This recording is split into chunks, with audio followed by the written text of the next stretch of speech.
Friends, welcome to Reading Jack. तो आज के हम इस वीडियो में देखेंगे जो क्लास 7th का कल आप लोग का 8 दिसंबर को एग्ज़ाम पढ़ने वाला है, उसको हम लोग क्वेश्चन आंसर देखेंगे। तो चैनल पर नए होंगे तो चैनल को सब्सक्राइब कर दीजिएगा, बेल आइकन को भी दबा दीजिएगा। तो चलिए हम लोग स्टार्ट करते हैं। ये साइंस सब्जेक्ट है, सब्जेक्ट साइंस का है। यहाँ पर देखिए, यहाँ पर सब्जेक्ट साइंस लिखा हुआ है। ये मंथली टेस्ट 8 दिसंबर 2025 का है। टाइमिंग है 1 घंटा का। और अधिकतम अंक 20 का है, 20 अंक का है ये, मतलब 20 नंबर का। और सभी प्रश्न अनिवार्य है। 1 से लेकर 5 तक का प्रश्न ऑब्जेक्टिव है। और 6 से लेके 10 तक का सब्जेक्टिव है। तो हम लोग चलिए स्टार्ट करते हैं। फिर से कह रहा हूँ, चैनल पर नए होंगे तो चैनल को सब्सक्राइब कर दीजिएगा और बेल आइकन भी दबा दीजिएगा ताकि मैं नए वीडियो डालूँ तो आप तक पहुँच जाए। और शेयर भी कर दीजिएगा वीडियो के। तो चलिए हम लोग स्टार्ट करते हैं।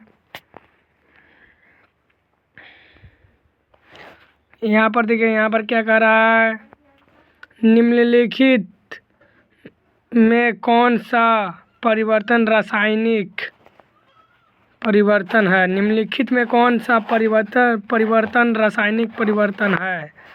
तो परिवर्तन रासायनिक, तो इसका आंसर हो जाएगा, इसका आंसर होगा हम लोग का फल का पकना सी। हम लोग का आंसर होगा सी, फल का पकना। हम लोग का आंसर हो गया है, यही होगा फल का पकना। तो हम लोग अगला क्वेश्चन की तरफ बढ़ते हैं। अगला क्वेश्चन क्या कर रहा है, प्रकाश हमेशा किस प्रकार की रेखा में गमन करता है। प्रकाश हमेशा किस प्रकार की रेखा में गमन करता है। आप लोग मतलब प्रकाश का मतलब हो चुका है कि अगर जैसे कि लाइट हम लोग टॉर्च जब बारते हैं तो सीधे जाता है कि तिरछे जाता है। तो इसका आंसर होगा सीधा।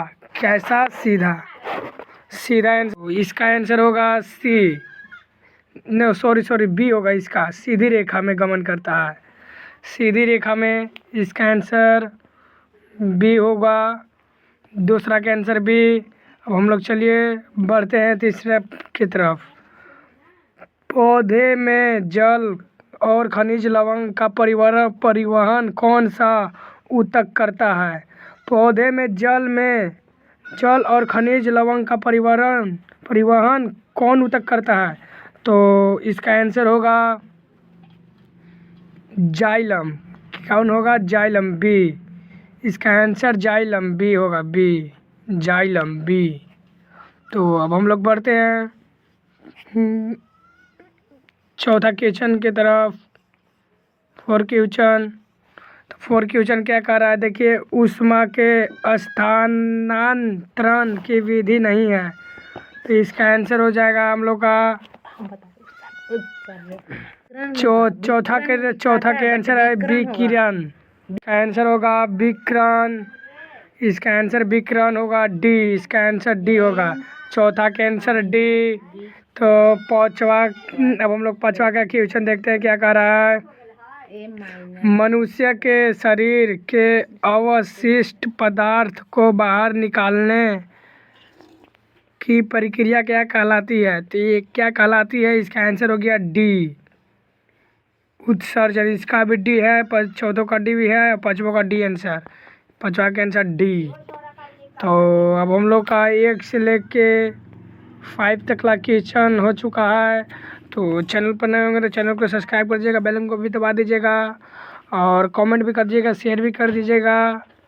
तो अब हम लोग बढ़ते हैं सब्जेक्टिव क्वेश्चन की ओर।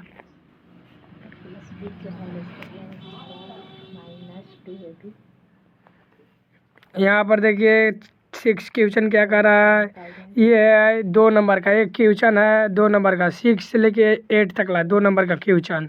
कितना नंबर का है? 2 नंबर। तो ये 6 क्वेश्चन क्या कर रहा है, चलिए, प्रवर्तन क्या है संक्षेप में परिभाषा लिखिए। प्रवर्तन क्या है संक्षेप में परिभाषा लिखिए। तो इसका आंसर है जब प्रकाश की किरण किसी चिकनी या चमकीली सतह पर गिरती है और उनसे टकराकर वापस लौट जाती है तो इस घटना को प्रकाश का परावर्तन कहते हैं। तो आप लोग को अगर साफ साफ दिखाई नहीं दे रहा होगा तो आप लोग क्वालिटी बढ़ा लीजिएगा 360 पर। अब हम लोग देखते हैं सातवां क्वेश्चन क्या कर रहा है। छठा का आंसर लिख लीजिएगा आप लोग।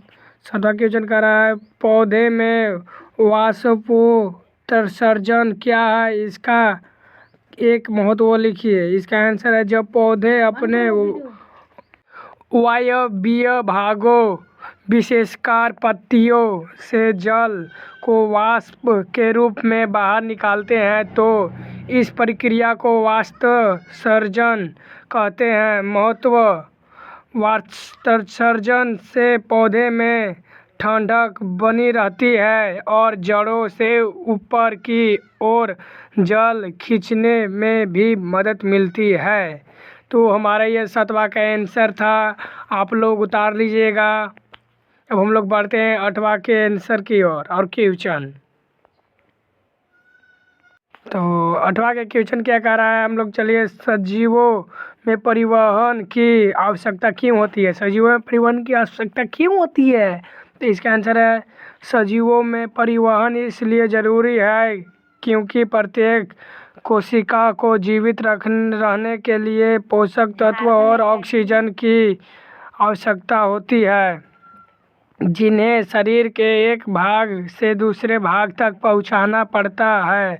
कोशिकाओं में बनने वाले अपशिष्ट पदार्थ जैसे कार्बन डाइऑक्साइड, यूरिया और हटाकर उत्सर्जन अंगों तक पहुंचना होता है।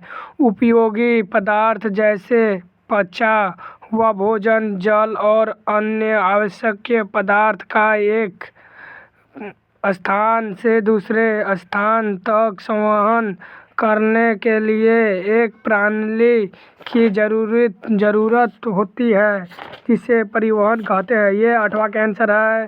अब हम लोग बढ़ते हैं नवा के क्वेश्चन की ओर।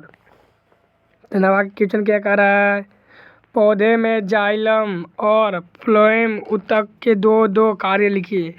ये जाइलम और फ्लोएम के दो कार्य लिखने के लिए कह रहा है पौधे के बारे में। तो हम लोग चल रहे देखते हैं। यहाँ पर देखिए पहला, जड़ द्वारा अवशोषित जल और घुले हुए खनिज लवण को ऊपर की ओर तने, शाखाओं और पत्तियों तक पहुँचना। दूसरा, पौधे के अंदर जल के एक तरफ परिवहन के लिए नलिकाओं का जाल बनाना। अब फ्लोएम के बारे में, पत्तियों में प्रकाश संश्लेषण से बना भोजन जैसे ग्लूकोज को पौधे के सभी भागों तक पहुंचना। दूसरा, जहां भोजन की आवश्यकता नहीं है वहां से संग्रहण अंगों तक ले जाना। अब हम लोग तीसरा, नहीं सॉरी अब नहीं है, सिर्फ 2 ही ठू है।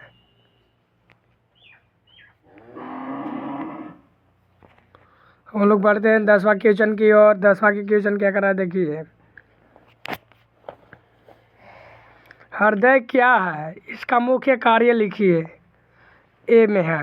और बी क्या कह रहा है, रक्त के 4 मुख्य कार्य लिखिए। तो इसका मुख्य कार्य हमारे देखिए हृदय के बारे में पहला ये है हृदय के बारे में, और ये दूसरा भी है यहाँ पर है। और हम लोग चलते हैं बी की ओर। बी, ये बी देखिए, ये पहला है, पहला के बी के दूसरा, बी के तीसरा ये है, और बी के चौथा, बी के चौथा है। तो अब हम लोग का यहीं तक था, अब हम लोग का ख़त्म हुआ। तो मिलते हैं नेक्स्ट वीडियो में। चैनल को सब्सक्राइब नहीं किया होगा तो चैनल को सब्सक्राइब कर दीजिएगा, बेल आइकन को भी दबा दीजिएगा ताकि मैं नई वीडियो डालूँ तो आप तक तो पहुँच जाए। और वीडियो को शेयर भी कर दीजिएगा, कमेंट भी कर दीजिएगा, लाइक भी कर दीजिएगा। तो मिलते हैं अब नेक्स्ट वीडियो में जल्द ही। हमारा अब सामाजिक विज्ञान का आने वाला है, जो आप लोग का कल मंथली टेस्ट पढ़ने वाला है, ये साइंस का है। तो मिलते हैं अब नेक्स्ट वीडियो में।